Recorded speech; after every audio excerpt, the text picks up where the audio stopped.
Welcome to our channel. Today we how to set up Philips Hue Bridge for smart lighting scenes step by step clearly. Start by unboxing your Philips Hue Bridge. Locate the power adapter and Ethernet cable included in the box. Plug the power adapter into an electrical outlet. Connect the Ethernet cable to the Hue Bridge and your Wi-Fi router. Verify that the bridge has power by checking if the status light is on. Download the Philips Hue app on your smartphone or tablet. Open the app and create an account if prompted, or log in if you already have one.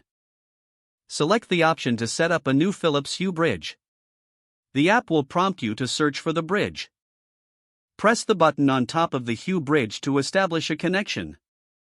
Once the bridge is detected, follow the on-screen instructions to complete the setup. Add Philips Hue lights to your system by selecting the Lights tab in the app. Choose the option to add lights, and the app will search for available bulbs. Make sure your Hue lights are powered on for the app to find them.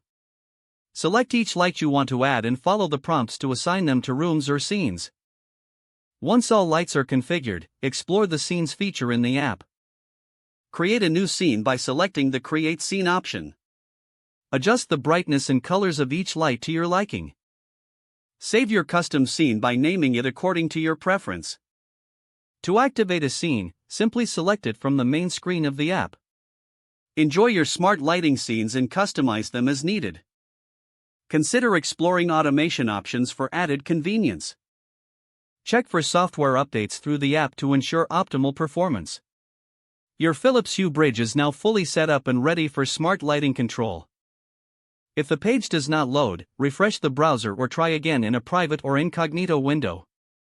Make sure you are using the correct email address, then retype it carefully to avoid small typos. If your password is not accepted, use the reset option and create a new strong password you can remember. Check your spam folder for verification or security emails, then complete any requested confirmation steps.